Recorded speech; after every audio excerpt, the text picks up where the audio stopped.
guys, today I'm gonna show you how to host your static websites on GitHub pages.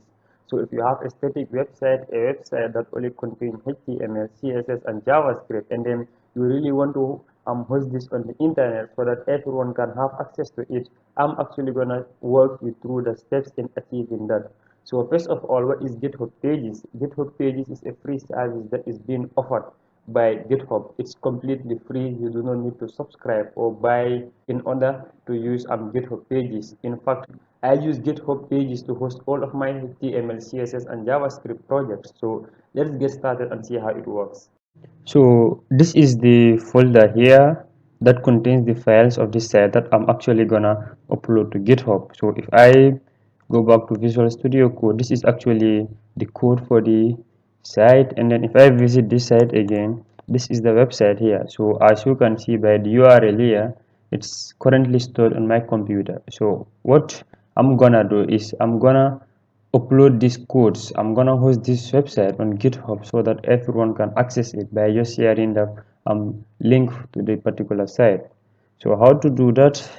I'll go to Google Chrome. So now actually, before beginning on this, if you have never used GitHub, you need to go to GitHub to sign in your account. But I actually have a GitHub account already, so I do not need to sign in. And then I already saved mine as auto sign in, so I just click on it and then it comes. So the first thing you're gonna do before uploading your code here, so hosting your websites with GitHub pages, is you need to create a repository. So a repository is actually term it like as a folder that contains all your files for that particular project. So you have different ways of creating a repository. You can come to this plus icon here, click on this, and then click on new repository, or I'll open a new tab. There's also a shortcut github.com and then slash new is also a shortcut for creating new repository. So both will work. I'll close this and then I'll go back to the other one.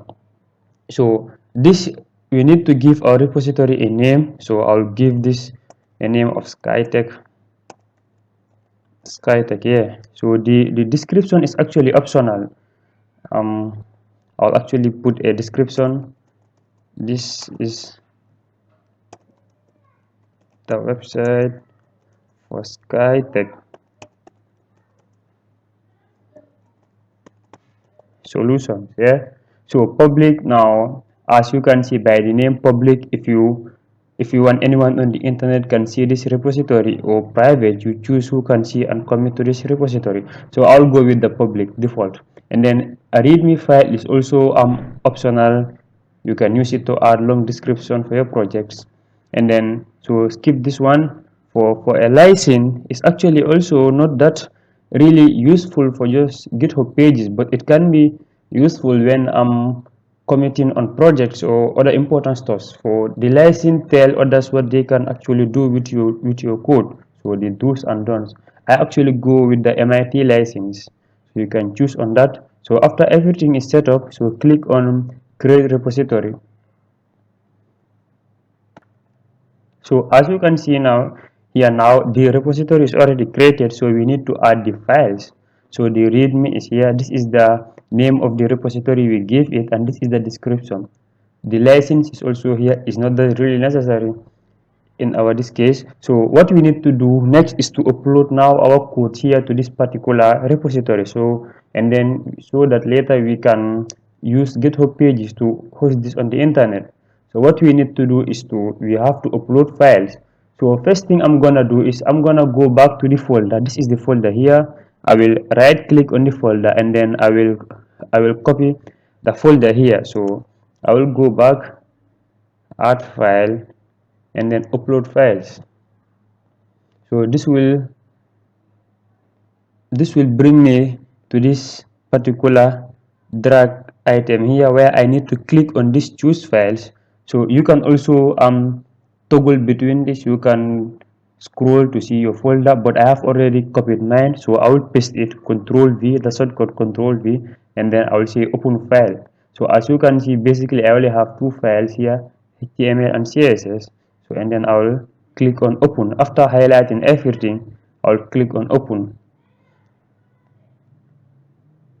So after they are done, I need to click on commit changes.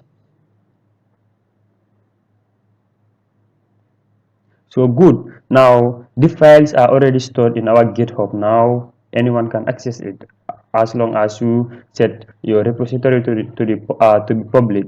But right now the site is actually not hosted to the internet. So that's what we're gonna do now. If we want to host our static website with GitHub pages, after doing everything I told you to do, we need to come to settings here. So to settings, you can also change your repository name. I will leave it. So I will scroll back to pages.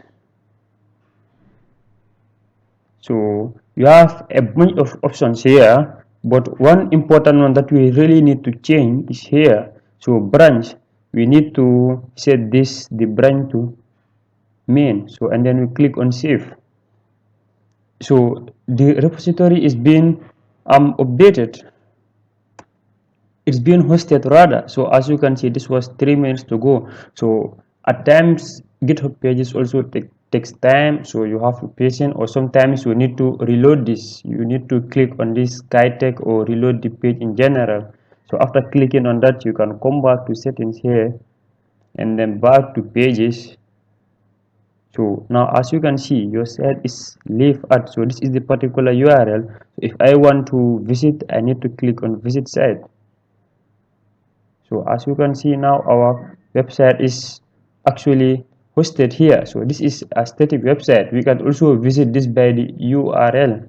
So what you need to do, you need to type in your GitHub info first. So for mine is cbjtech.github.io, and then the next is the name of the repository, that is cbjtech, skytech rather, and then I'll click on enter.